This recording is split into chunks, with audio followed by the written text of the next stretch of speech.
Buongiorno a tutte e a tutti, a chi ci sta seguendo e grazie perché questo momento che abbiamo voluto come gruppo del Partito Democratico, in particolar modo con la capogruppo e le consigliere della Commissione Sociosanitaria, è proprio per fare il punto sulla situazione dei centri antiviolenza e delle case rifugio della nostra regione in vista della scadenza di settembre della proroga all'intesa Stato-Regioni. Come sapete, da anni ci occupiamo di questo tema assieme ai centri e alle case rifugio per la loro tutela e perché in questi anni, appunto, con i nuovi criteri dell'intesa è stata messa in discussione la stessa esistenza della più della metà delle strutture dei nostri territori. Una breve panoramica per dare un inquadramento di che cosa stiamo parlando. I centri antiviolenza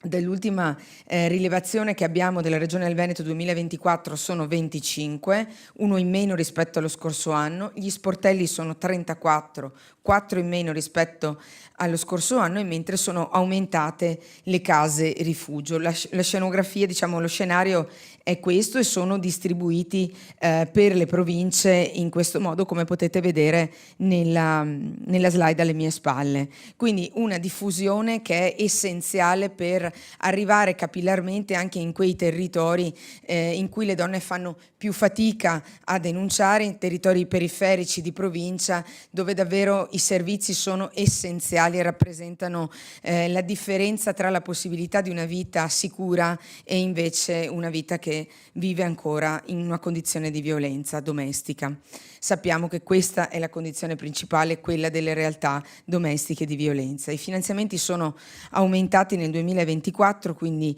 i finanziamenti statali sono 3.940.000, mentre il finanziamento regionale, anche per effetto di una serie di battaglie e di atti portati avanti in questi anni, hanno raggiunto il 1.550.000. Quindi dai numeri noi possiamo pensare che ci sia una maggiore attenzione grazie anche ad esempio a progetti di legge approvati come è stato l'osservatorio contro la violenza sulle donne di cui è stata promotrice la capogruppo, ma attraverso una sensibilità che in questa regione è stata frutto di eventi difficili, è stata conseguenza di eventi di femminicidi che hanno colpito profondamente non soltanto l'opinione pubblica ma le istituzioni. Succede però che nel 2022 viene siglata un'intesa tra governo, regioni e province autonome di Trento e di Bolzano e le autonomie locali, una intesa che prevede una serie di criteri che in questi anni, già da quando è stata approvata e la Regione del Veneto l'ha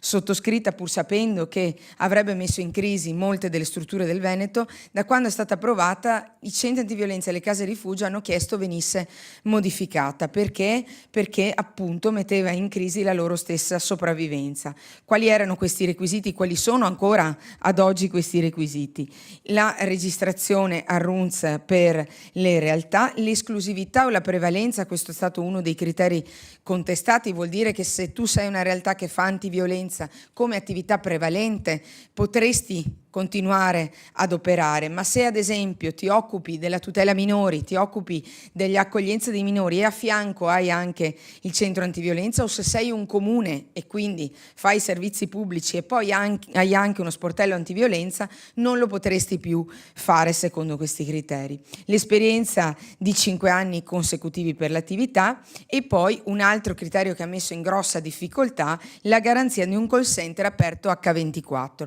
Questo criterio da noi è stato da subito contestato sia per la non coerenza col sistema, con la rete dei servizi di antiviolenza, sia perché assolutamente non sostenibile dal punto di vista economico. Non è coerente perché noi lo sappiamo, mentre i centri sono aperti, gli sportelli sono aperti, c'è un numero,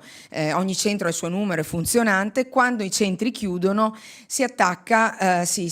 parte, diciamo, ci si collega al 15-22.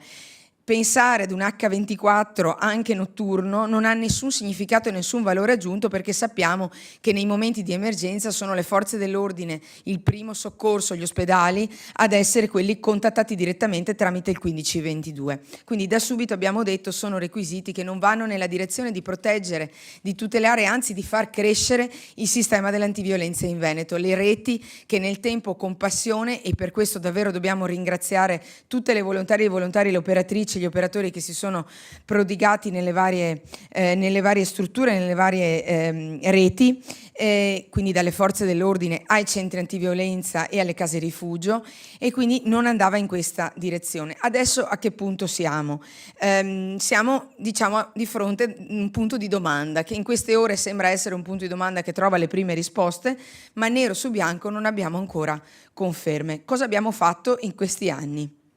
Sì, buongiorno a tutti, grazie alla collega Luisetto, alle colleghe Zottis e Bigon. Siamo tutte qua perché questo è un tema che abbiamo seguito fin dall'inizio della legislatura, perché siamo convinte che la politica, oltre che le parole, debba dimostrare la capacità di supportare con fatti concreti i principi che enuncia. E questo è un esempio lampante, nel senso che la violenza contro le donne è un tema che esiste e attraversa la nostra società, e che non si contrasta soltanto con qualche dichiarazione alla stampa. Deve essere costruito, rafforzato e messo in sicurezza un sistema di protezione che, tra le tante altre cose, si fonda anche sui centri antiviolenza, sulle case rifugio e sugli sportelli antiviolenza. Fin dall'inizio, quando l'intesa è stata adottata all'unanimità, dunque anche con il via libera della Regione del Veneto dell'assessore Lanzarin,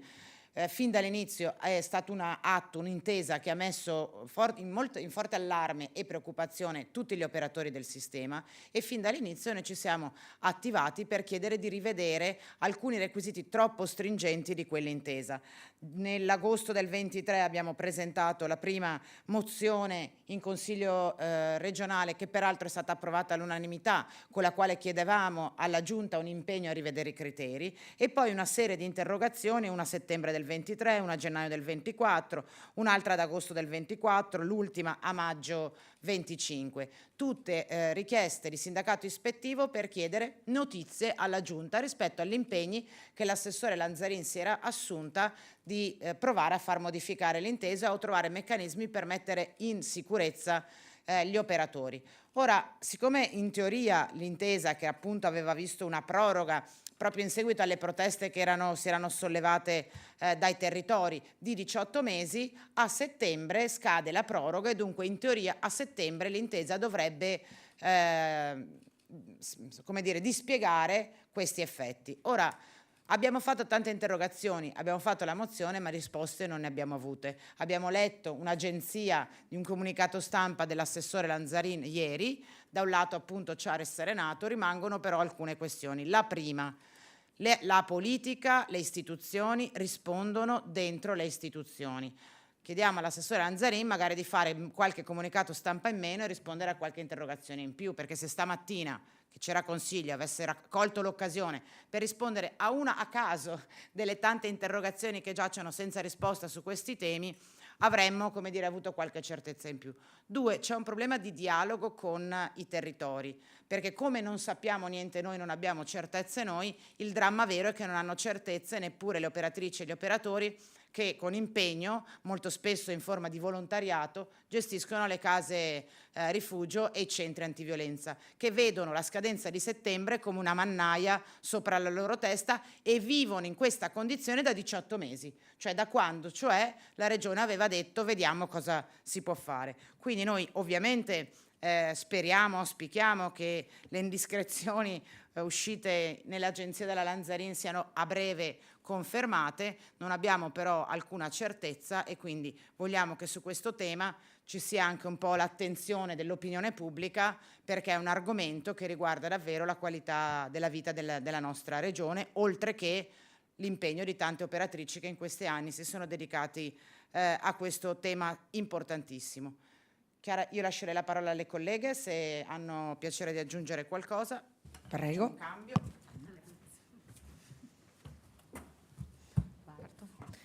Anch'io ringrazio chiaramente la capogruppo Camani e la consigliera Luisetto per quanto è stato fatto anche nel corso di questi anni. C'è anche un dovere in questi 10 anni per noi. Il tema della violenza contro le donne è sempre stata una priorità in termini di proposte e in termini anche di richieste di chiarimento, come è stato fatto in questo caso. E è una priorità non solo perché c'è un allarme che ormai viene denunciato più volte, ma è una priorità perché in un territorio, in una nazione, in una regione dignitosa, il tema della violenza dovrebbe in qualche modo idealmente non esistere, perché abbiamo messo in campo delle soluzioni di concretezza con le quali poi riusciamo a sconfiggere quello che invece è un tumore che in qualche modo ci sta mangiando. E quindi la latitanza in risposte concrete di questi anni non è una mancanza solo politica, ma una mancanza anche morale, perché è evidente che i centri comunque antiviolenza e le case rifugio rappresentano dei perni fondamentali con cui si affronta il tema, in cui le donne trovano accoglienza, ma qualsiasi organizzazione, qualsiasi ente, qualsiasi istituzione funziona se riesce a programmare le proprie attività, se ha certezze di finanziamento, se ha certezze di funzionamento. E questo credo sia il nodo vero che va denunciato e verso cui comunque noi continueremo a chiedere risposte, ma non risposte stiamo pensando, risposte cosa state pensando quando rispondete, perché ci sono donne che aspettano poi di essere accolte e ci sono professionisti che chiaramente vogliono capire qual è il loro destino, perché altrimenti devono guardare anche altrove, mancando poi la risposta vera. E voglio sottolineare due aspetti che erano quelli denunciati alla consigliera Luisetto. Quella chiaramente dell'H24 è un problema, ma anche quello di non poter in qualche modo usufruire di più servizi con professionalità vere all'interno è un problema, perché non è detto che solo dove c'è solo la casa rifugio, solo il centro antiviolenza e non altri servizi sia un elemento di qualità. Alle volte è un elemento di qualità anche poter accogliere, invece avere un servizio per i minori e un servizio per le donne. Questo aspetto penso che debba essere sottolineato con forza, proprio per non perdere anche quelle che sono le specificità anche della Regione Veneto e che con grande qualità hanno dato risposte a chi purtroppo si trova ad affrontare questo peso all'interno della sua vita. Grazie. Grazie alla capogruppo Vanessa Camani, alla vicepresidente Chiara Luisetto per aver portato avanti tutte queste battaglie e a tutte noi perché di fatto abbiamo creduto in questo tantissimo, tanto che abbiamo presentato tanto. Tra l'altro anche nel ritardo della risposta c'è un progetto di legge depositato sul Codice Rosa che riguarda l'applicazione in parte di una legge statale che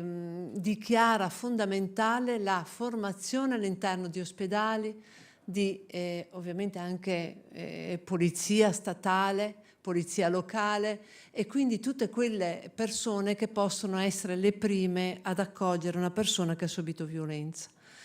Anche qua abbiamo chiesto non solo questo, abbiamo chiesto anche l'investimento di maggiori fondi per quanto riguarda la presa in carico e il supporto psicologico, perché sappiamo perfettamente che all'interno di questi centri di accoglienza tante sono le difficoltà, anche le risposte nel dare magari supporto e presa in carico immediato, perché un conto è dare la disponibilità con volontari magari una volta al mese, un conto è dare una risposta veramente adeguata a chi ne ha bisogno.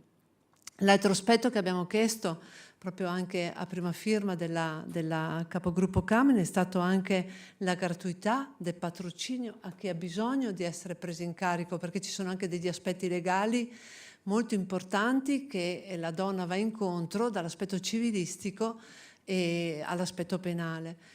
Quello penale è già stato preso in carico da parte dello Stato con la missione gratuito patrocinio. Dobbiamo anche pensare che quello civile, che spesso vede coinvolta la donna e con spese molto importanti, non sempre viene preso in carico e quindi anche qua alla Regione chiediamo che faccia uno sforzo ulteriore di investimento. L'altro aspetto è appunto dare certezza nell'accoglimento e quindi questi centri devono essere assolutamente messi in grado di poter funzionare, quindi ecco perché siamo ancora qua nuovamente a chiedere di dare riscontro, perché crediamo che le parole non siano più sufficienti, ma vogliamo i fatti. Quindi anche i comunicati bene, ma devono essere seguiti dai fatti, altrimenti insomma il Veneto non può più accettare questo. Grazie. Grazie mille, qui presente anche il consigliere Montanariello, una battaglia che come gruppo abbiamo condotto insieme e sottolineo che abbiamo depositato un'altra richiesta di chiarimento, perché da quello che abbiamo capito ieri, intuito, c'è una possibile modifica dell'intesa che salverebbe i centri antiviolenza del Veneto dopo invece averli messi in difficoltà. Attendiamo nero su bianco chiarezza, ma attendiamo anche risposte dirette con questo nuovo atto che abbiamo depositato per chiedere appunto che ci siano risposte chiare, non tanto per noi che certamente vogliamo rappresentare diventare la voce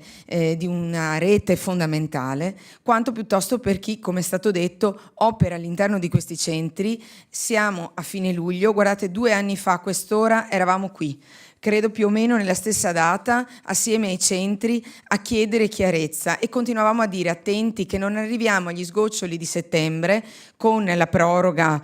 poi che c'è stata, a dirci le stesse cose, e purtroppo siamo stati facili profeti di una vicenda che ha visto in stallo per troppi mesi sia il Ministero che il Dipartimento delle Pari Opportunità, ma soprattutto che appunto non ha saputo dare risposte nei tempi. Ora davvero auspichiamo che questa risposta arrivi